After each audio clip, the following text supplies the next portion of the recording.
reglas que vamos a seguir a lo largo del semestre. Pues yo creo que todos los que están aquí vieron clase del semestre pasado conmigo, o hay alguno que no haya visto.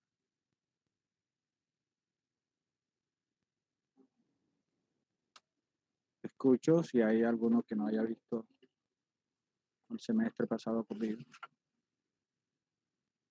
Bueno,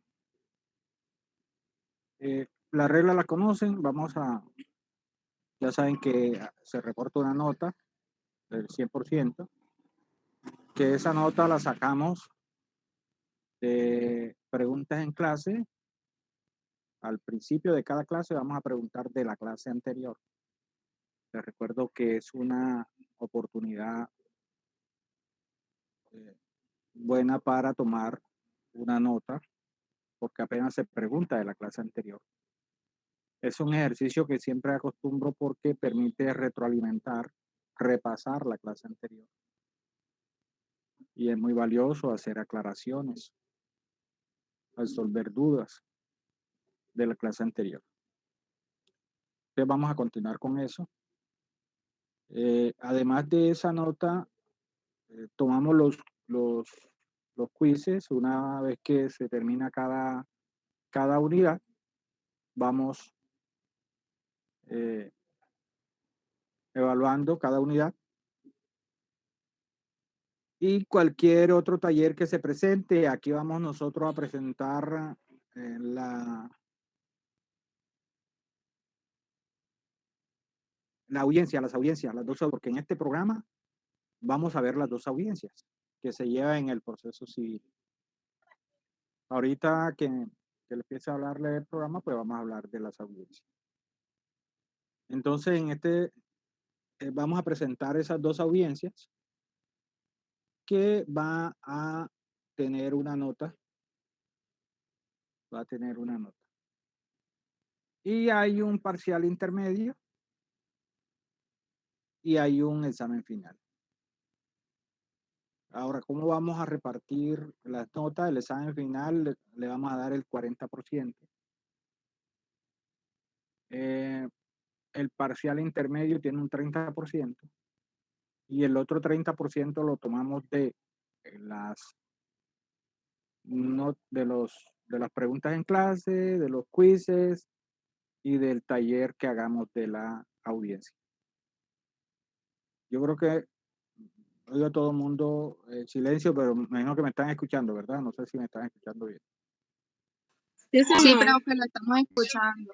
Muy bien. Sí, profesor. Muy bien. Entonces, de allí sacamos la nota del 100%. Así que como puedes ver, pues son muchas las oportunidades que se tienen para tomar esa nota. Eh,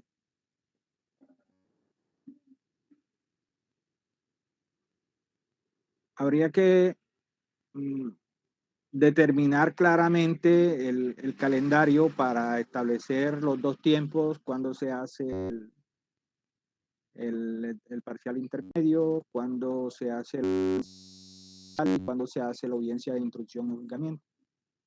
Esta audiencia es a lo que ustedes se van a enfrentar una vez que ustedes salgan a ejercer su profesión. Porque ya estamos en la oralidad en todas las áreas del derecho. Y entonces siempre su ejercicio como litigante lo van a ejercer en las audiencias. Ya la universidad está dotada con salas de audiencia.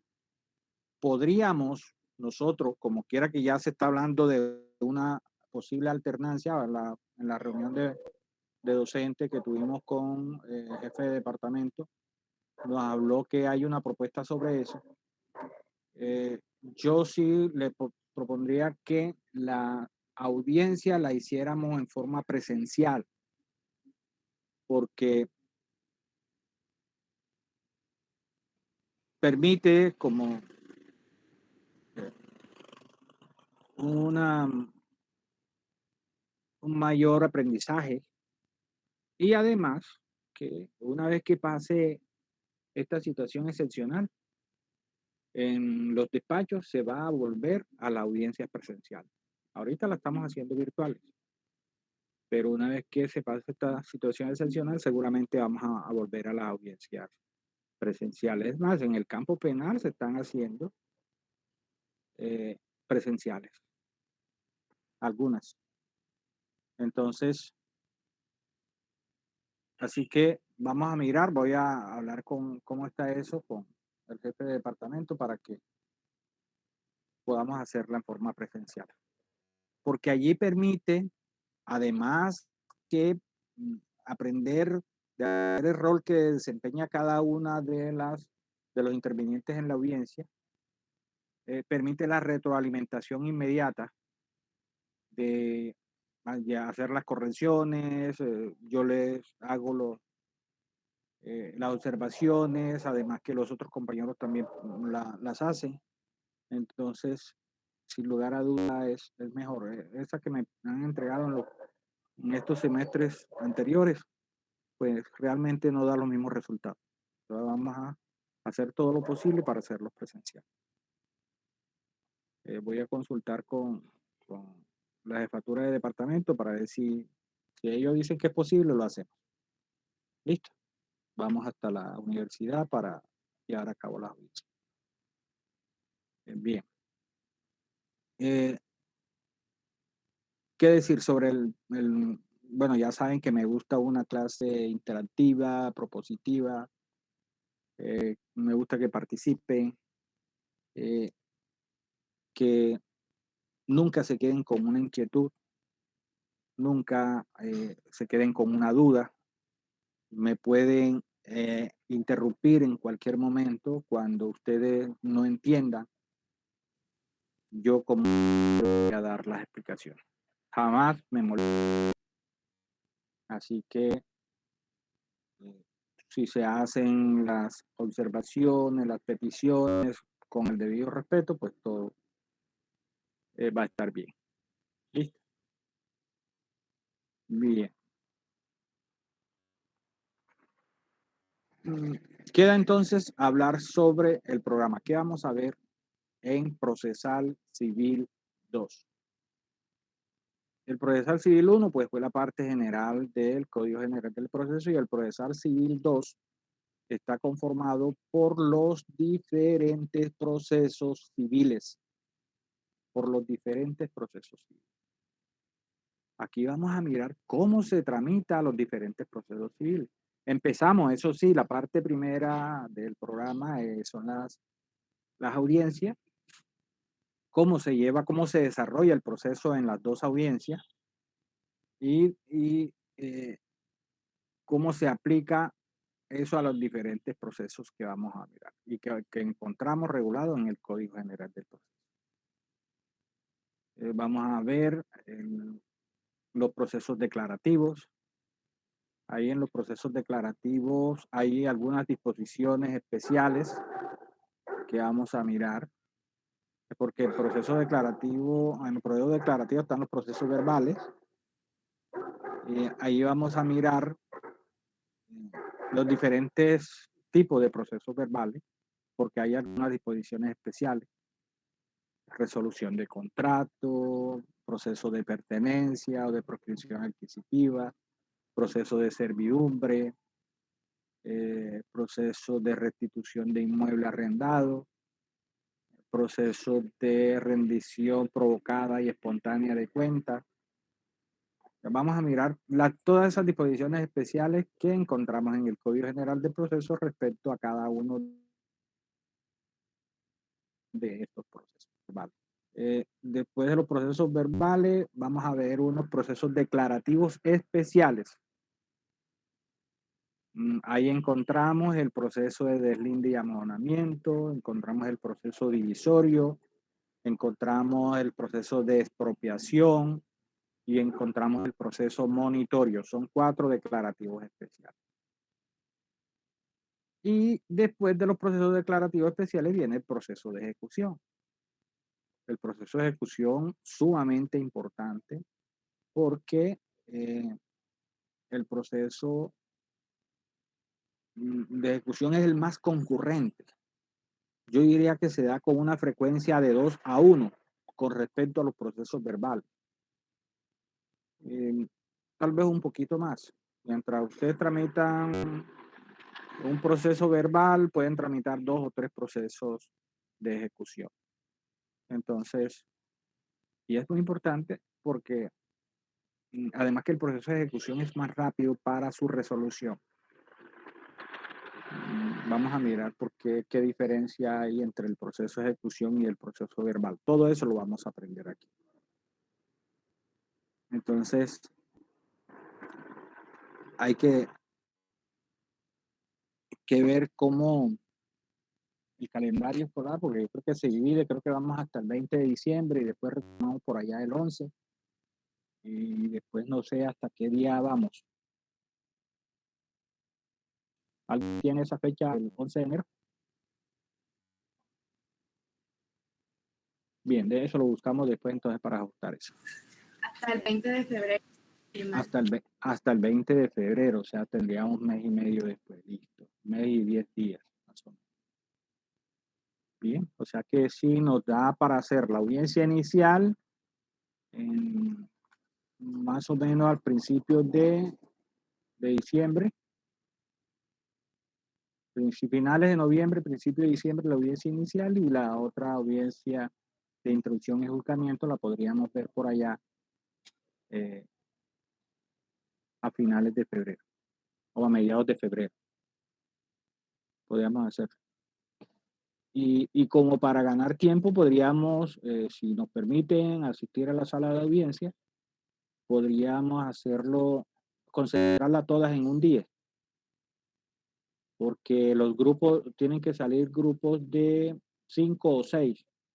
Eso me dice que con el número de estudiantes que hay matriculados, que son 50 y algo, estarían saliendo entre 9 y 10 grupos más o menos.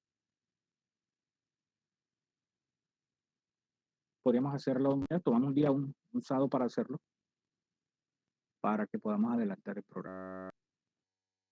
Todo eso lo concertamos y lo hablamos una vez que haga las averiguaciones con jefe de departamento para ver si es posible hacerlas presenciales. Bien. ¿Alguna inquietud, alguna pregunta hasta allí?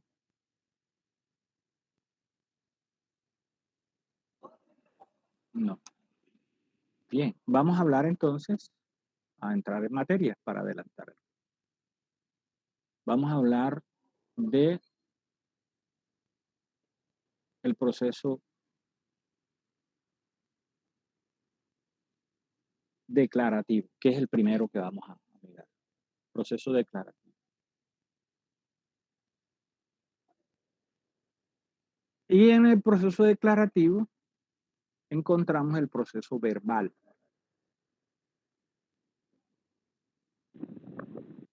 Ahora, ¿qué es el proceso? Porque bueno, vamos a hablar de los procesos, pero ¿qué es el proceso?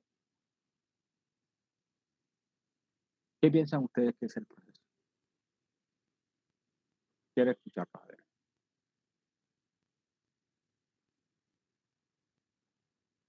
Porque hay una diferencia entre proceso y procedimiento.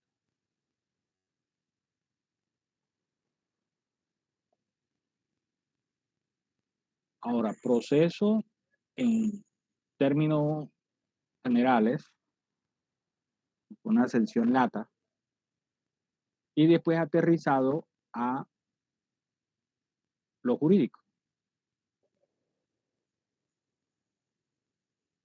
¿Alguien tiene alguna idea? Buenas noches, profe. Buenas noches. Bueno, voy a presentar lo que, ya que la pregunta era qué creemos que es el proceso. Bueno, de manera general, el proceso se puede considerar como esa serie de pasos, de situaciones que hay que seguir, por así decirlo, sí, toda esa serie de pasos que hay que seguir para poder realizar algo. Eso sería un proceso. Entonces, trayendo esa colación de pronto acá en temas de derecho, sería como todo ese conjunto de pasos y acciones necesarias que se deben seguir para realizar alguna sí, para resolver algún pleito judicial o algo así. Bien, bien, Juan Carlos. ¿Quién más?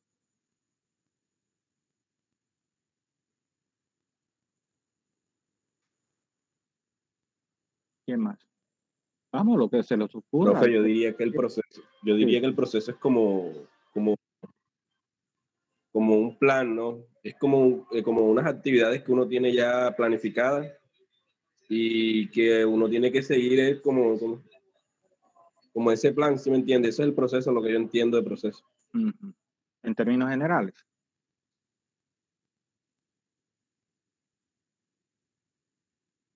Listo, ¿quién Sí. más? ¿Quién más? Vienen callados ustedes, ¿no? O si será que están ahí al pie de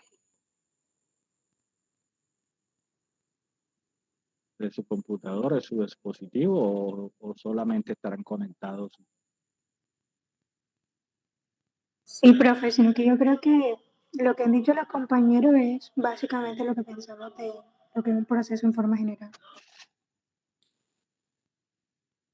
¿Quién más?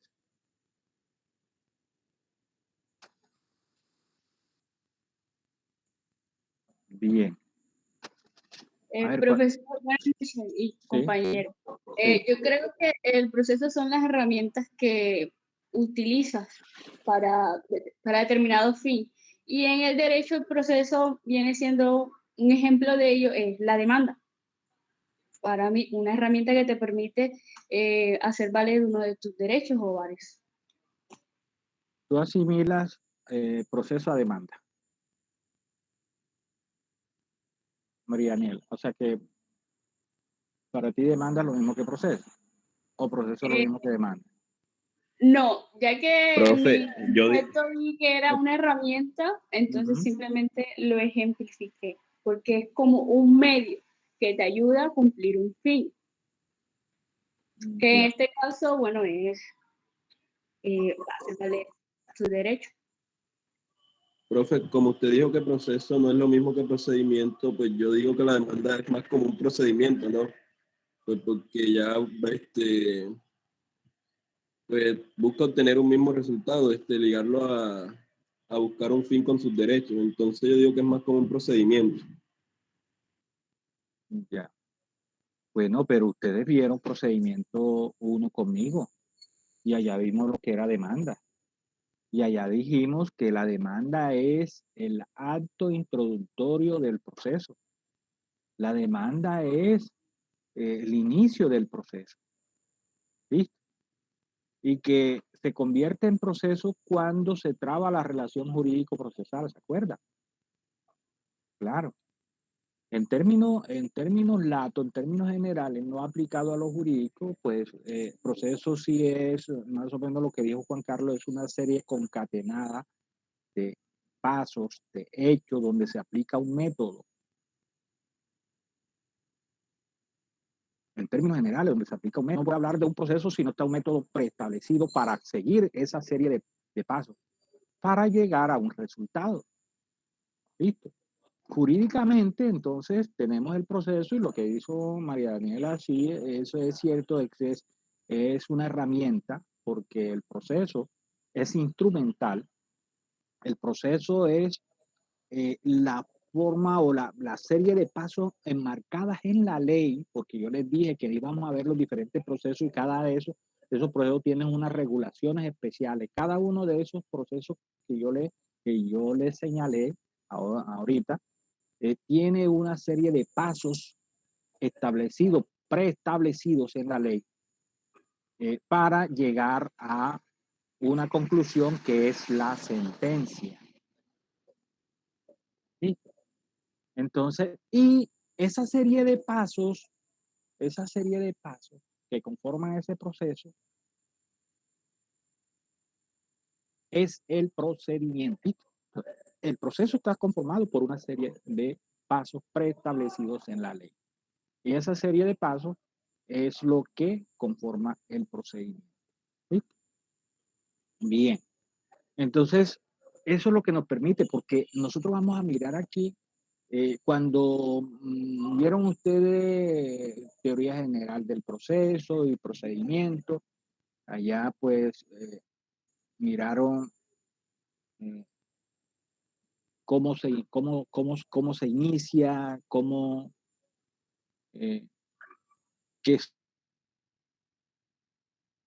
qué se discute, por cómo que no como herramienta el proceso, el procedimiento, acudir ante la jurisdicción, accionar, ejercer el derecho de acción.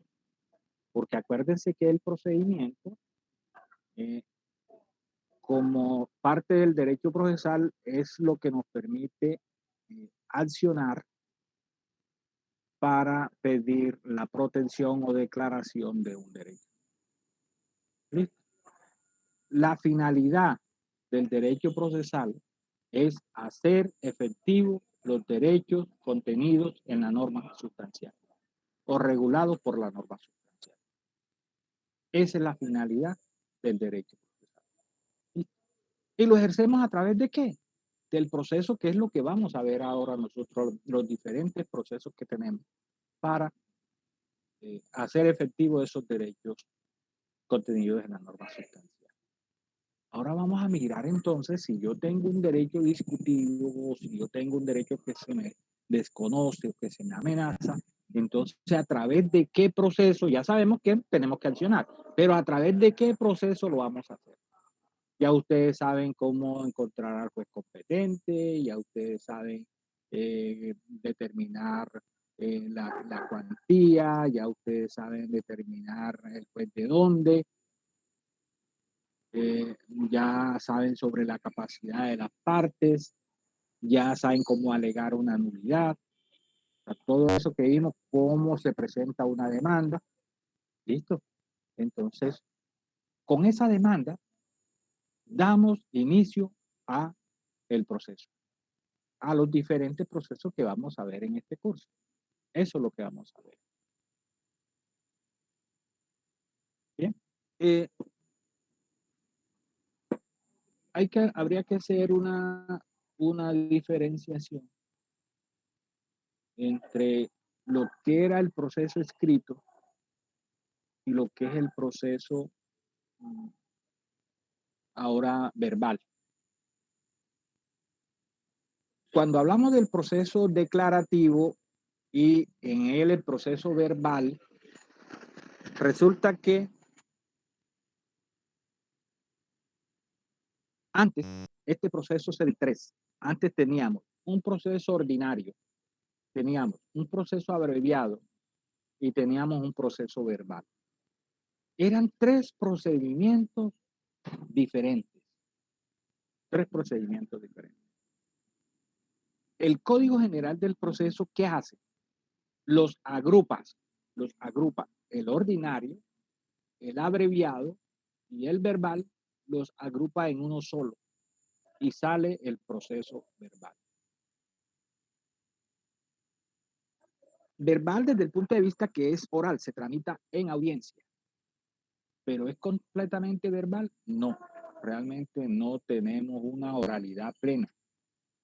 Porque si tuviésemos una oralidad plena, pues usted o la persona que necesitaba acudir ante la jurisdicción, pues se presentaba simplemente a un despacho judicial a decir, vengo a presentar una demanda, y ahí tenían que recibirse la forma verbal y hacer todas las actuaciones verbales.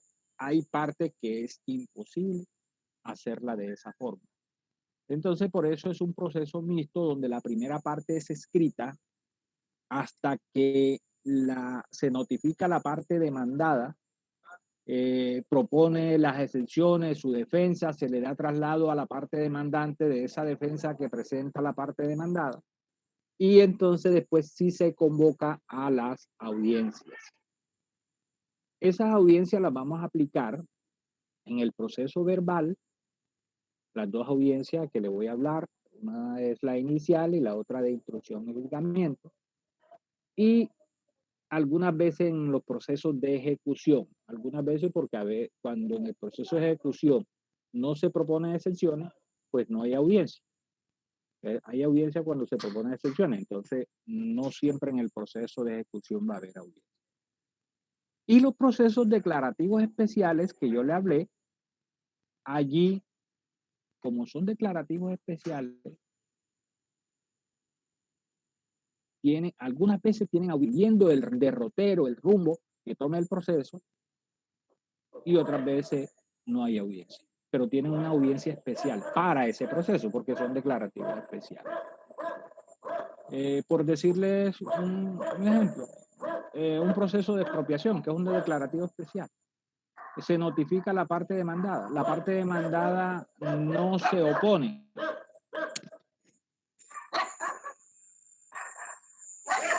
Un momento que aquí doy.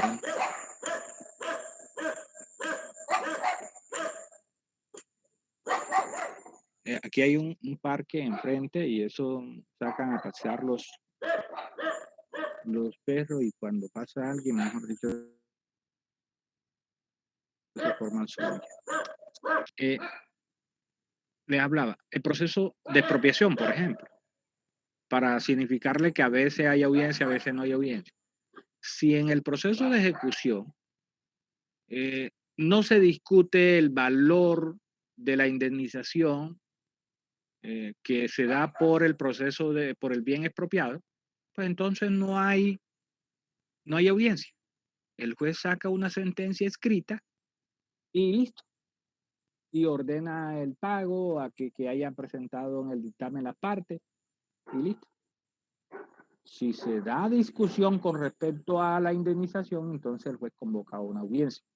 Entonces fíjense que a veces no vamos a encontrar, y no es una audiencia, ni audiencia inicial, ni audiencia de instrucción y juzgamiento, como se da en el proceso verbal. Es diferente. Entonces, para significarle que son diferentes los procedimientos. Algunas veces hay audiencia, otras veces no, dependiendo del proceso que nos vamos a encontrar. Todo eso son los diferentes pasos enmarcados en la ley para cada uno de los procesos que vamos a ver. Bien. Y estamos hablando del proceso verbal en particular. De acuerdo con la norma Código General del Proceso, en su artículo 368 del Código General del Proceso, se tramita por el proceso verbal todo asunto, todo contencioso que no esté sometido a un trámite especial. Se tramita por el proceso verbal todo asunto contencioso que no esté sometido a un proceso especial. ¿Por qué decimos asunto contencioso? Profe, que no esté sometido a qué? A un trámite especial.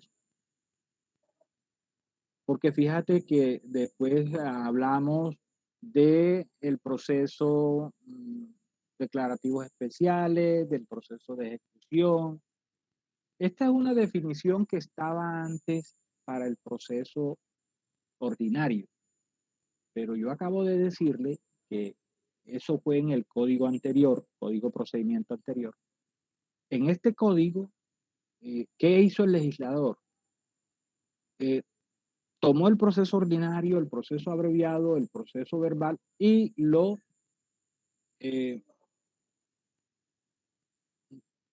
simplificó en uno solo, que es el proceso verbal. Siendo esta la misma definición que estaba para el proceso ordinario, antes tenía como mayor aplicabilidad porque dice, bueno, procesos especiales, tenemos el abreviado, tenemos el verbal, tenemos los declarativos especiales, tenemos el de ejecución. Pero como ahora lo que era el proceso ordinario, repito, el abreviado y el verbal, se le llama verbal, sin embargo dejaron la misma definición para describir el proceso verbal. Y entonces dice, se tramita por el proceso verbal todo asunto contencioso que no esté sometido a un trámite especial. Si tiene un trámite especial, entonces no es verbal. Como declarativos especiales, por ejemplo, servidumbre no, por ejemplo, expropiación, del amonamiento, un divisorio, un monitorio, un proceso de ejecución. Esos son trámites especiales. Y los demás, los que no tengan un trámite especial, se van a tramitar por el proceso verbal. Lo que quiere decir, joven, lo que quiere decir que si ustedes le llega un asunto a su oficina y ustedes no saben, no pueden encuadrar ese asunto en un trámite especial, ya ustedes saben que le van a dar el trámite ¿qué? Verbal. Así de sencillo. Oye, esta demanda no es una demanda ejecutiva, no es expropiación, no es divisorio, no es un verbal especial, verbal sumario, no es un deslinde de amojonamiento. Bueno, entonces vamos a presentarlo como un proceso verbal. Eso es lo que quiere decir la norma. Cuando no, el asunto no está sometido a un trámite especial, entonces lo vamos a tramitar por el proceso verbal. ¿Sí? El proceso verbal siempre se ha tenido como el más amplio, como el trámite más amplio, más garantista, los términos más amplios. Antes se diferenciaba de eso con el proceso abreviado, porque el abreviado se seguía los mismos pasos del proceso ordinario, pero el proceso abreviado se le llamaba abreviado porque sus términos eran la mitad de lo que era el proceso ordinario. Y después venía el proceso verbal, que se le llamaba verbal porque algunos de ellos se tramitaba en unas audiencias que tales como ahora, sino que eran escritas, sino que se reunían las partes y los abogados allá en el juzgado, pero había un escribiente que iba tomando por escrito todo. Ahora no, ahora viene filmado con audio y video. Entonces tiene más dinamismo el desarrollo de las audiencias que antes, porque antes todo lo que iba diciendo las partes, los abogados, tenía que llevarse escrito. Bueno, entonces, listo. Dejamos claro entonces qué asuntos se tramitan por el proceso verbal. Todo asunto que no esté sometido, contencioso, que no esté sometido a un trámite especial. Cuando hablo de asunto contencioso, ¿alguien le quedó eso de lo que han visto hasta ahora en los procedimientos y en el procedimiento anterior? ¿Por qué se dice asunto contencioso? Sí, Wilfrido. Porque es objeto de litigio, profesor. Porque es objeto de litigio, que es un motivo de una disputa entre las partes, ¿no? Bien, ¿quién más? Para diferenciarlo, para diferenciarlo de jurisdicción voluntaria. ¿Se acuerda? Proceso contencioso es para diferenciarlo del proceso de jurisdicción voluntaria.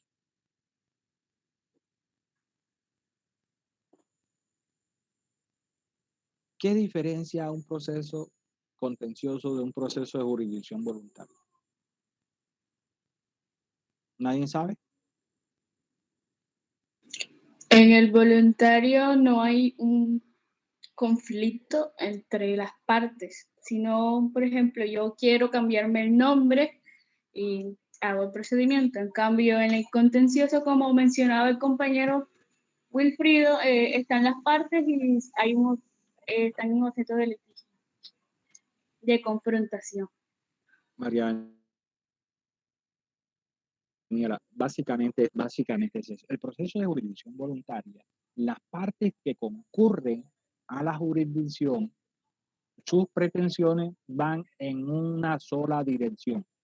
Y enfrente no van a encontrar un oponente, no van en contra de, por ejemplo, un matrimonio. Es un proceso, no es contencioso, porque las dos partes lo que persiguen es eso. Listo. Entonces, proceso de jurisdicción voluntaria, no hay pretensión en contra de, no hay oposición. ¿Listo? No hay oposición. En cambio, que se le llama contencioso porque hay una pretensión o un pretensor, que es el que lleva la pretensión, y hay un oponente. Siempre que yo dirija contra de, estamos frente a un proceso contencioso. ¿Listo? Entonces, Es eso básicamente. Bien, entonces por eso dice aquí la definición del proceso verbal: todo asunto contencioso que no esté sometido a un trámite especial. Ya saben, cualquier asunto que usted no pueda encuadrar en un trámite especial, diga, eso es un proceso verbal. Bien, listo.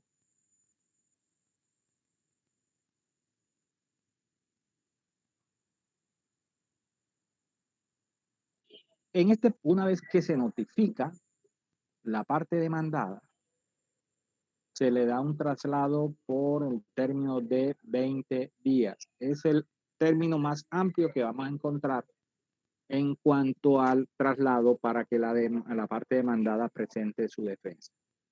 Un término de 20 días. Sobre traslado, ustedes saben a qué hacemos referencia, ¿cierto? Porque eso sí lo vimos, lo dejamos decantado en el curso anterior. Que dijimos, traslado que se le otorga a la parte demandada para que presente su defensa. Acuérdense. Porque miren, los abogados viejos, cuando hablan de traslado, creen que son las copias de la demanda. Resulta que las copias de la demanda dicen, no, aporto 5 traslados. No, señor, eso son copias de la demanda. Eso es para efecto del traslado, sí, porque resulta que nosotros vimos en el curso anterior que para que se surta el traslado, se requiere, además de la notificación, la entrega de la copia de la demanda y sus anexos. ¿Se acuerdan? Para que se pueda surtir el traslado.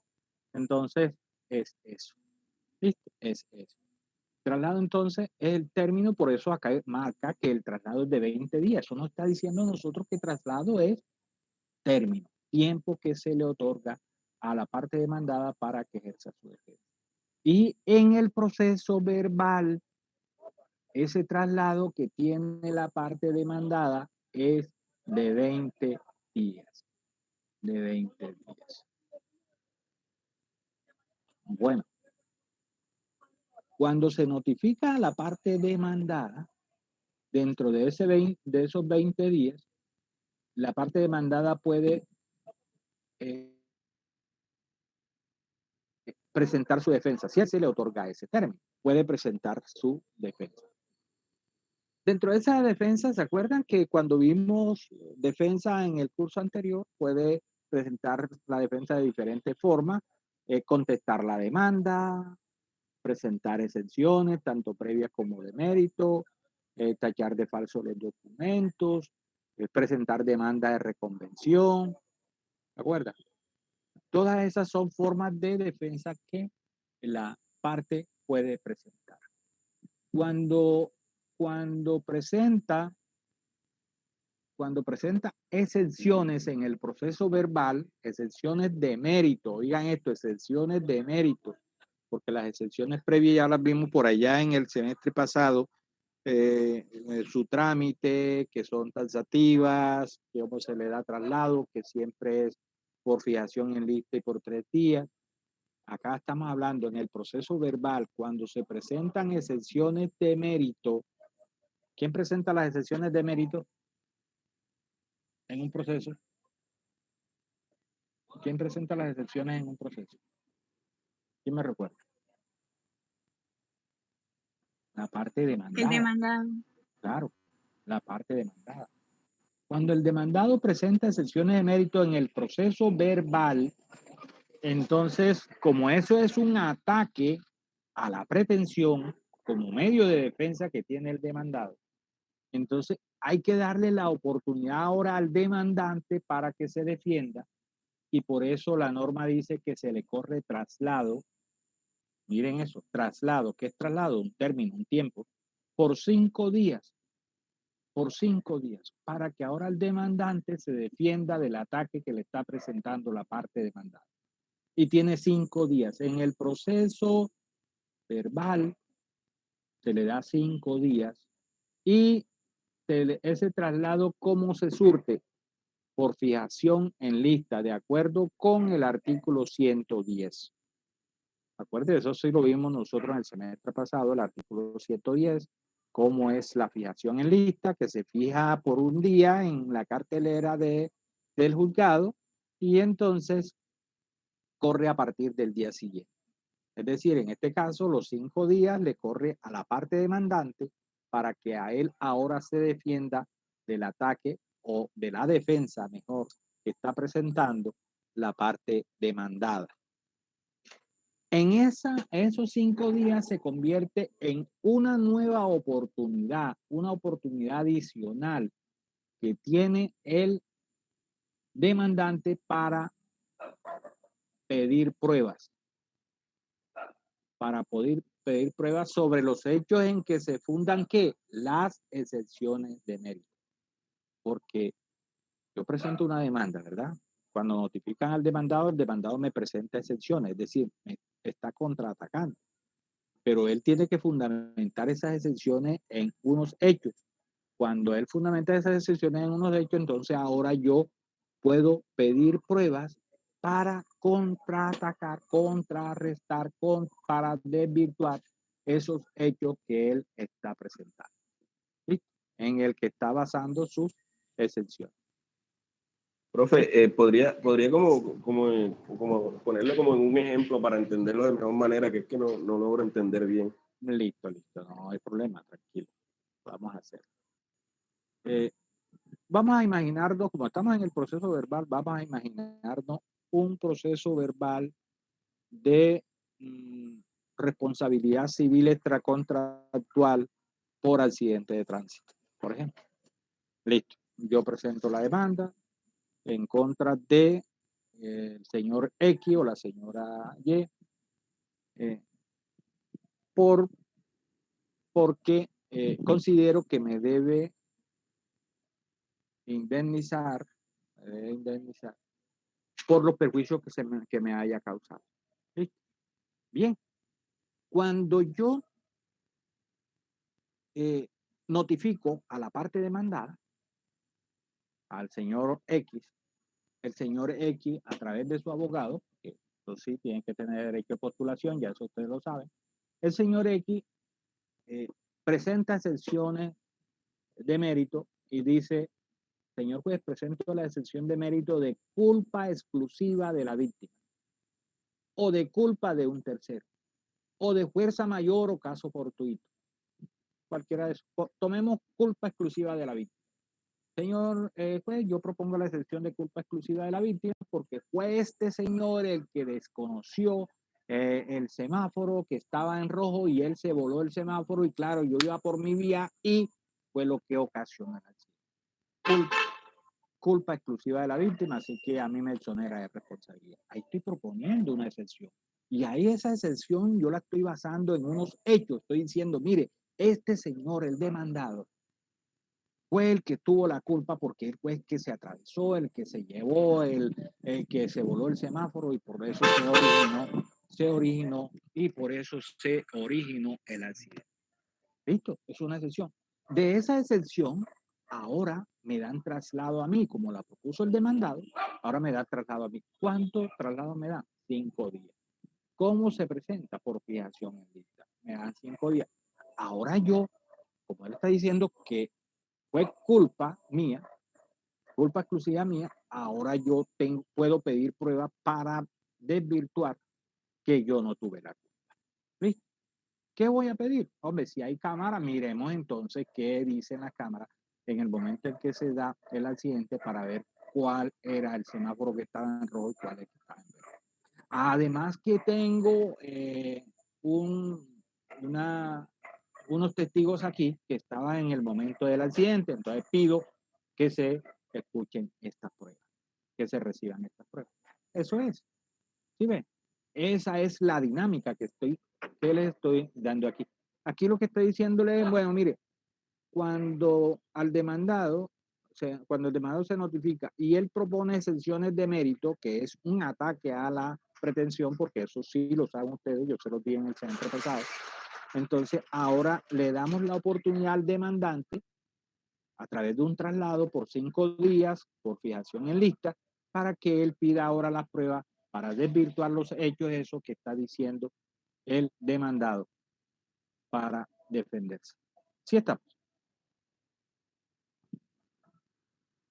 ¿Sí estamos o no? ¿Hay alguna otra inquietud? Yo con mucho gusto le puedo con otro. Entendido. Listo. Bien. Profe, yo tengo una pregunta. Adelante. Ese traslado que se le da al demandante,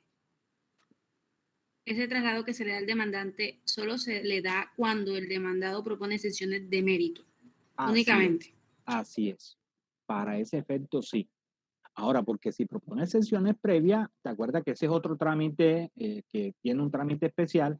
Y entonces ya el traslado de las exenciones de previa no es de 5 días, sino de 3 días. Pero para efectos de la exención previa, que son como señalar algunos errores que puede tener la demanda, porque aquellas son para corregir, ¿te acuerdas? Para sanear el proceso. Estas no, las exenciones de mérito, cuando recordarás tú que eso lo dijimos, son perentorias, buscan terminar el proceso, son de fondo. Entonces, sí, en este caso lo que estamos mirando aquí es cuando se propone exenciones de mérito, y así lo dice en forma expresa el artículo 370, allí lo pueden encontrar. Ubíquense en el Código General del Proceso, que lo que estamos siguiendo es el Código General del Proceso de los procesos declarativos, porque eso es lo que nosotros vamos a mirar ahora, los procesos en particular, y los procesos en particular se inician en el artículo 368 del Código General del Proceso. ¿Listo? Ubíquense allí, que allí lo vamos a encontrar todo lo que estamos diciendo. ¿Alguna pregunta?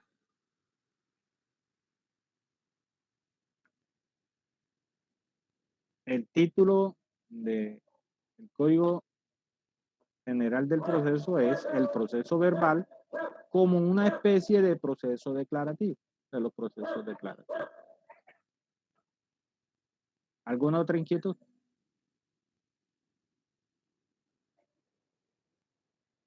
Bueno, otro de los medios de defensa que tiene la parte demandada es la demanda de reconvención. Cuando vimos allá defensa, vimos demanda de reconvención. Vamos a recordarlo también porque está aquí en este capítulo. ¿Sí? Está aquí en este capítulo, entonces vamos a recordarlo también ahorita. La demanda de reconvención. ¿Cuándo hay lugar a la demanda de reconvención? Veamos. ¿Por qué yo presento una demanda? La demanda inicial, ¿por qué la presento? Porque yo tengo una pretensión. Porque yo tengo que acudir ante la judicatura para que se me haga valer un derecho o para que se me reconozca ese derecho. ¿Listo? ¿Cómo así que para que se me haga valer o para que se me reconozca? Porque son dos cosas diferentes. Bien, resulta que la gran división del proceso, joven, la gran división del proceso es de proceso de conocimiento y el proceso de ejecución. Al proceso de conocimiento normalmente se le llama proceso declarativo. Claro que el proceso, ahondando más o hilando más delgado, el proceso declarativo apenas es una especie del proceso de conocimiento, porque tenemos proceso de condena y tenemos proceso constitutivo. Pero aquí el código no hace esa distinción. El proceso declarativo, entonces dice proceso de conocimiento, proceso declarativo. Listo. Y lo otro es el proceso de ejecución. ¿Qué diferencia hay entre esta gran división del proceso? Repito, el proceso tiene una gran división, proceso de conocimiento y proceso de ejecución. ¿Cuál es la diferencia? Cuando estamos en un proceso de conocimiento, cuando lo que yo llevo al juez es una pretensión para que se me declare el derecho. Por eso le llaman declarativo, para que me declare el derecho. Es un proceso de discusión. ¿Listo? Es un proceso de debate.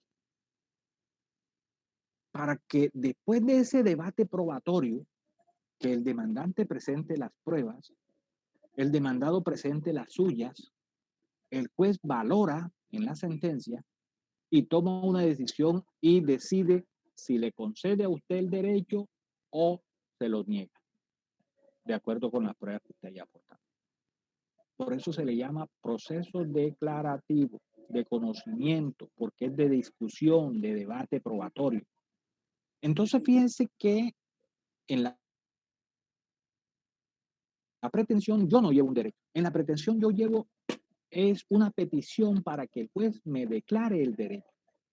Ejemplo, el proceso de responsabilidad civil extracontractual que le hablé ahorita. ¿Qué llevaba yo ahí? Una pretensión para que el juez declare la responsabilidad del demandado por haberme ocasionado un daño y como consecuencia de eso lo condene a pagar ese daño. ¿Ves? Entonces allí estaríamos frente a un proceso declaratorio, el derecho. ¿Listo? Declare el derecho. Bien, ese es un proceso de conocimiento, de discusión. Ahora, ¿cómo es un proceso de ejecución? Mire, ejecución, su nombre lo dice. Ejecutar, ¿qué es ejecutar? Hacer cumplir. ¿Por qué? Porque yo en este proceso ya tengo un derecho que está contenido en un documento que se le llama título ejecutivo. Por eso el proceso se llama de ejecución. Un proceso que se le llama título ejecutivo. El proceso, de acuerdo con la ley, está provisto de validez y existencia del derecho que ahí se incorpora. Y les cuento una cosa, estoy aquí en la terraza y empezaron aquí como que, parece que van a empezar otra vez unos aeróbicos, hace rato no lo hacía. Y qué suerte que hoy vamos a iniciar clase y ellos van a iniciar también. Entonces, mire, este proceso de ejecución entonces se le llama ejecución, ¿por qué? Porque yo llevo ese documento que se llama título ejecutivo, donde ya yo tengo consignado el derecho, porque la ley me lo ampara, porque la ley dice que ya ese derecho lo puedo llevar al juez para que el juez lo haga cumplir, lo ejecute, por eso se llama proceso de ejecución. Y por eso el primer auto que el juez toma en esta clase de proceso es una orden de pago. Acuérdense que lo que vimos en el semestre pasado, pago es cumplimiento de la obligación. Entonces se le llama mandamiento ejecutivo, mande a ejecutar, mande a cumplir, o mandamiento de pago, es sinónimo, mande cumplir. El juez manda a cumplir y da 5 días al demandado para que cumpla. Miren esto, para que cumpla ¿qué? El derecho que yo llevé incorporado en un documento a título ejecutivo. Bien. En cambio que el primer auto que se da en el proceso de conocimiento no es mandamiento de pago, se le llama auto admisorio de la demanda. O sea, apenas le damos entrada a la demanda, admitamos la demanda para ver qué es lo que sucede, para que se inicie el debate probatorio. Entonces, fíjense la diferencia. Entonces, por eso esas dos providencias son diferentes, porque la pretensión que yo llevo también es diferente. En el proceso de conocimiento llevo la pretensión para que me declaren el derecho, en el proceso de ejecución ya llevo el derecho para que me lo cumplan. Por eso ahora rato les dije, en el proceso de ejecución, ¿sí? Auto admisorio, que me repite, por favor, que es que no escuché, se me entrecortó ahora. Auto admisorio de la demanda, eso en el proceso de conocimiento. En cambio, que en el proceso de mandamiento ejecutivo o mandamiento de pago. Listo.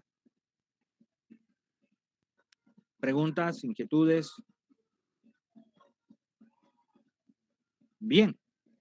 Entonces, en el proceso de conocimiento es donde se presenta la demanda de reconvención. Ojo, no vayan a cometer el error de presentar una demanda de reconvención en un proceso de ejecución. No, se presentan los procesos declarativos. Esa figura está contemplada en el proceso declarativo, en el capítulo de los procesos declarativos, no en el capítulo de los procesos de ejecución. Allá en el proceso de ejecución recordarán ustedes que vimos una excepción de compensación, no sé si la recuerdan, pero sí la vimos. Entonces allí fue en esa sesión de compensación es más o menos parecida a la reconvención. Ahora vamos a mirar en qué consiste esa demanda de reconvención. Retomo. Si les molesta algo el ruido, que no me vayan a escuchar, me dicen para ver si me entro y tratamos audio. Ahora sí la subieron. Cierto, ahí no escuchan, ¿verdad? Sí, profe, se escucha bastante. Se escucha siempre la música. Interfiere. Entonces, eso me obliga a encerrarme, tan sabrosa aquí en la terraza. Espera un momento ya.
Bien, continuamos.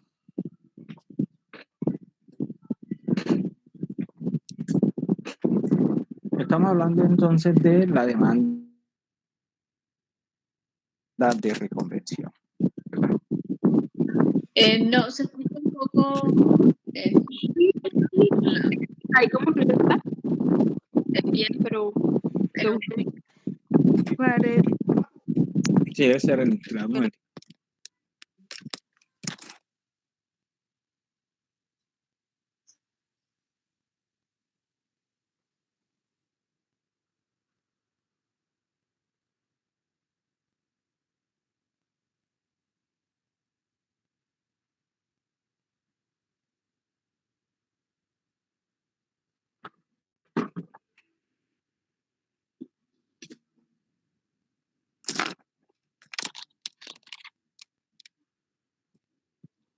Listo, ahora sí. Bien. Continuamos entonces hablando de la demanda de reconvención. Y decíamos, la demanda de reconvención solo se presenta en los procesos declarativos. No es una demanda que pueda presentarse en un proceso de ejecución. La demanda de reconvención, ¿cuándo se presenta? Yo les decía que yo demando cuando yo tengo una pretensión. Lo que me hace a mí demandar es que yo tengo una pretensión. Pero ¿qué sucede si la parte demandada también tiene una pretensión en contra del demandante? Entonces, en ese caso, tiene, él puede presentar también contra de la parte demandante. Eso se le llama demanda de reconvención. Claro que no es así simple y llanamente, ¿no? Tiene que cumplirse con unos requisitos. ¿Sí? Eso es lo que vamos a ver ahora. Ahora, y si yo en el proceso de ejecución tengo también una pretensión en contra del demandante. No puede ser demanda de reconvención. ¿Una pretensión de qué tipo? Tiene que ser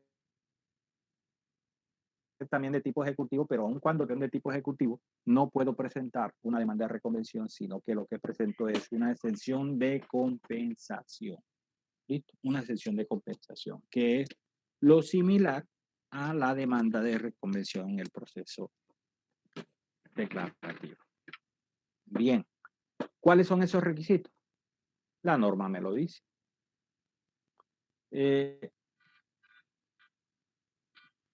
Siempre que yo pueda presentar esa demanda, si yo pudiendo presentar esa demanda por separado, yo pudiese acumular esa demanda, entonces procede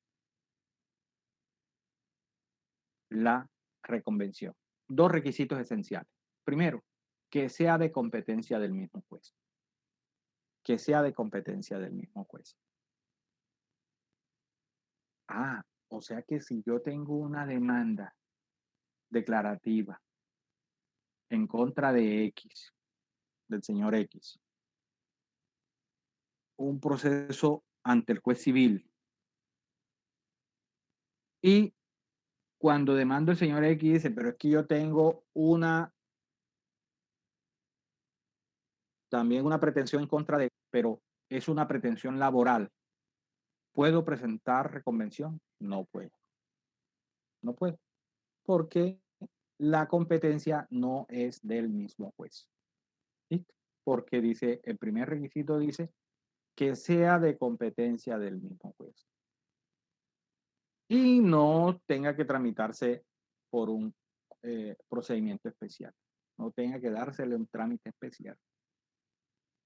Porque si un trámite especial, entonces ya no es el mismo procedimiento, es el otro requisito. ¿Listo?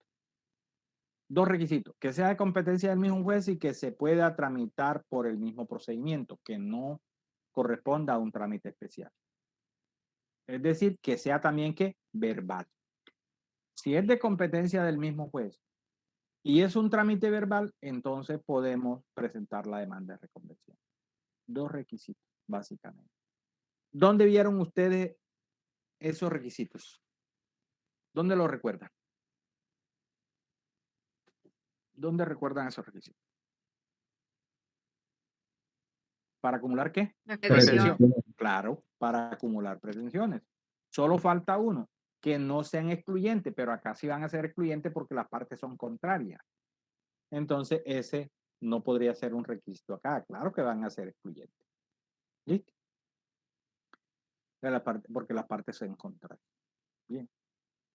¿Sabe dónde se presenta mucho en el proceso declarativo la demanda de reconvención? Por ejemplo, cuando el propietario, el dueño de un fondo, de un predio, ha perdido la posesión y entonces, ¿qué proceso presenta? Un reivindicatorio, ¿verdad? Presenta un proceso reivindicatorio en contra de aquel que está ejerciendo la posesión. Pero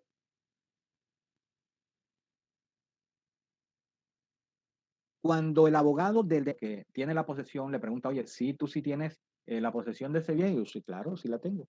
¿Y cuánto hace que la tiene? Bueno, tengo 12, tengo 15, tengo 20, tengo 30, el tiempo que lleve la persona allí. Dice la otra, le va a decir el abogado, pero es que entonces tú puedes prescribir, porque de acuerdo con la ley te reconoce el derecho de dominio, te reconoce el derecho de dominio si tú has poseído un bien en forma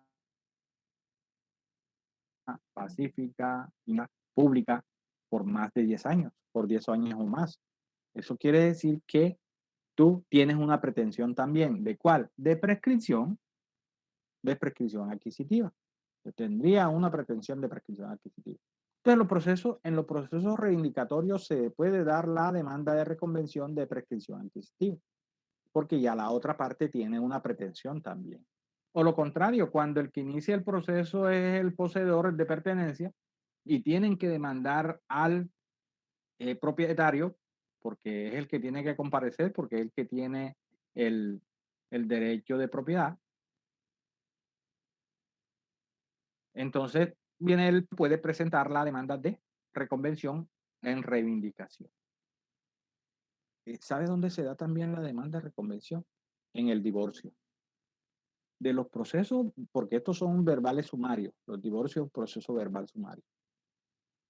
Y es el único proceso verbal sumario, lo vamos a ver en su momento, pero como ahora estamos tocando la demanda de reconvención, pues tengo que decirle que es el único proceso verbal sumario donde la ley permite que se presente la demanda de reconvención. ¿Y cómo es eso? Veamos.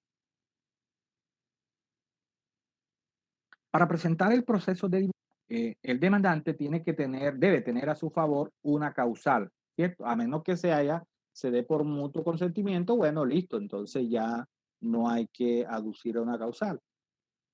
Pero si no se da por mutuo consentimiento, entonces es contencioso, un divorcio contencioso, entonces tiene que aducir una causal. Normalmente como que la más común, ¿cuál es?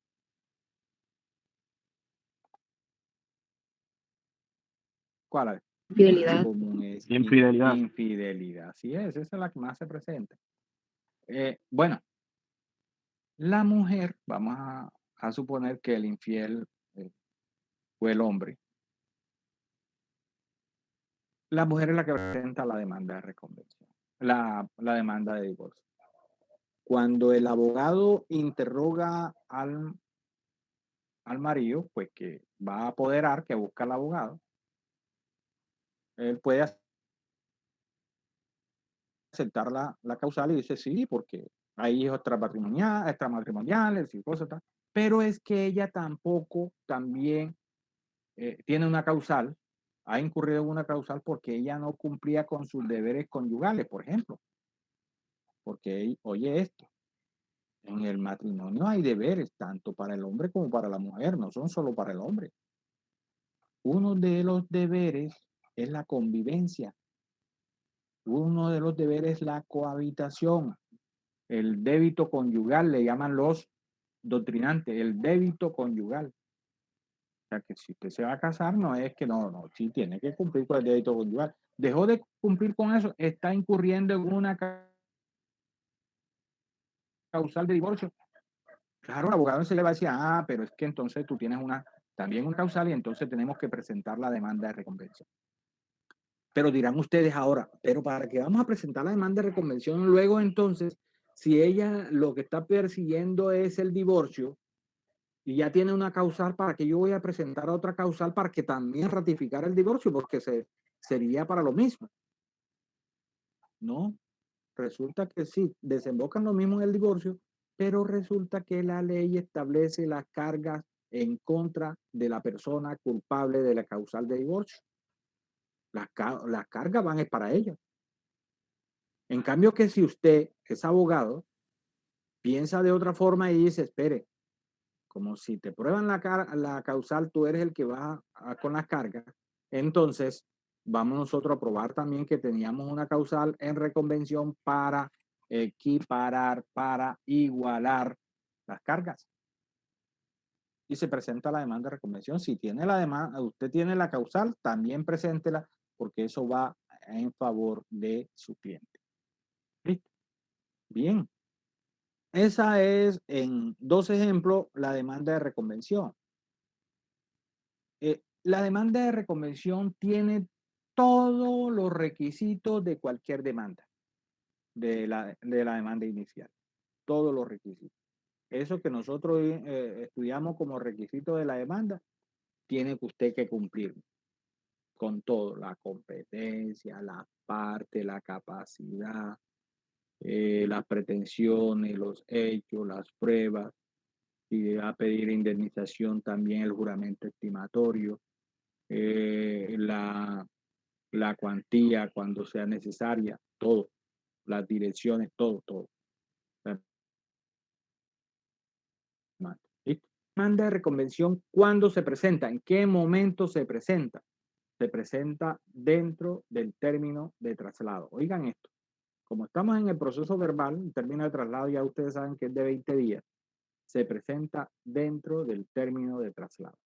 Si dejó vencer el término de traslado, ya después no puede presentar la demanda de reconvención, entonces tiene que presentarla por separado, como otra demanda, la notificación va a ser diferente, tiene que ser personal, en cambio que en la demanda de reconvención la presento allí mismo, porque la demanda de reconvención es que se presenta en la misma actuación donde se está llevando el proceso inicial. Son 2 demandas, pero la presentamos ante el mismo juez. Ya no tenemos que someterla a reparto, sino que la presentamos directamente ante el juez que está conociendo el proceso inicial. ¿Listo?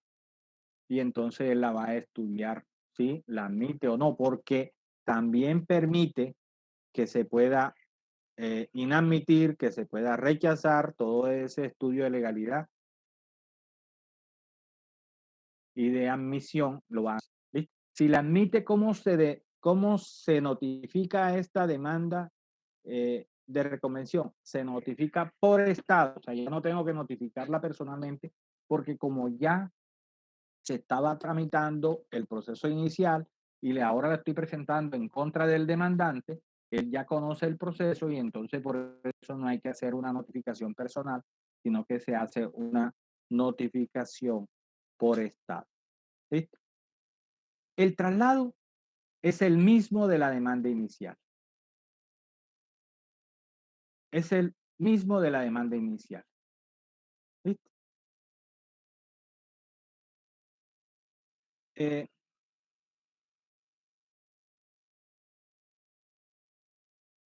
Después que se manda, que se surte el traslado, los 20 días, la otra parte también puede proponer exenciones, también puede contestarla, también puede proponer exenciones previas. Ya lo que no puede presentar otra vez demanda de reconvención, pero los demás actos de defensa también puede presentarlo allí. ¿Listo?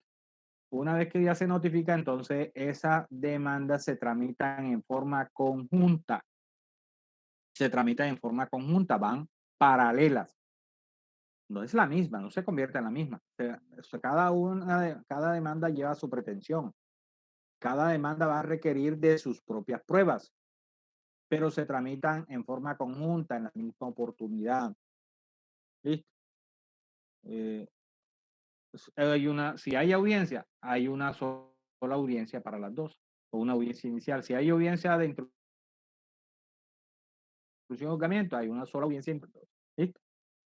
Si se presentan excepciones previas en la demanda de reconvención, entonces se tramitan en forma conjunta también.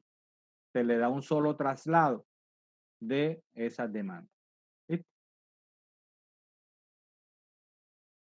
¿Dónde se decide? En la misma sentencia. Se deciden en la misma sentencia. Se decide la demanda inicial y otra parte de la sentencia decide la demanda de reconvención. Pero se deciden en la demanda, en la misma sentencia, ¿Qué sucede si hay demanda de reconvención y se termina la demanda inicial? Por alguna razón, lo arreglaron, negociaron, conciliaron, transaron, le aplicaron desistimiento tácito a la demanda inicial, o la parte demandante desiste de la demanda inicial. ¿Qué sucede con la demanda de reconvención? Sigue su camino, sigue su trámite hasta terminar en la sentencia. O sea que fíjense que no es accesorio, no es accesorio. Son dos demandas diferentes. Lo que pasa es que se presentan para tramitarla en la misma cuerda, ¿sí? Al mismo tiempo, pero son dos demandas. Si una de ellas se termina, o si por el contrario es la demanda de reconvención la que se termina, continúa la demanda inicial, o lo contrario. Ahora, el hecho de que concedan una demanda no conceder las dos pretensiones. Es posible que una concedan y la otra no. Que normalmente es así, porque como son contrarias, normalmente es así. O es posible que se concedan las dos. Es posible. ¿Sí? Por ejemplo, en el caso de el divorcio que yo estoy diciendo, si se logran probar las dos causales, entonces conceden las dos. Dan razón a las dos, como lo que se da es lo mismo, el resultado es lo mismo, la declaratoria del divorcio, entonces no hay problema. En el ejemplo que les dije del proceso reivindicatorio, ahí sí son contrarias. ¿Por qué? Porque si me reivindican, eso quiere decir que niegan la demanda de prescripción, la pretensión de prescripción adquisitiva a favor del demandado. Pero lo contrario, si conceden la prescripción adquisitiva en favor del demandado, eso quiere decir que el demandante inicial, que era propietario, se queda sin propiedad y le declaran extinguida la propiedad. Eso es. ¿Listo? ¿Preguntas? ¿Alguna inquietud? Pedí habilitación de los cursos porque todavía no estaban asignados, pues estamos queriendo adelantar, estamos adelantando con este link que creé para esta clase, pero ya solicité la inclusión en la plataforma. De ser así, tienen que estar ustedes pendientes porque es posible que de aquí al miércoles, al jueves siguiente, ya esté habilitada la plataforma y por lo tanto allí van a encontrar el link de enlace de la clase y vamos a entrar por allí. Listo. Esta no, si tiene alguien que pueda, que se les facilite o que pueda grabar la clase, le agradezco que lo haga porque acá la plataforma mía, como no es por la plataforma de la universidad, como nunca me han abierto el correo, no permite la grabación. Entonces, si hay alguien que la pueda grabar y después compartir, pues lo puede hacer.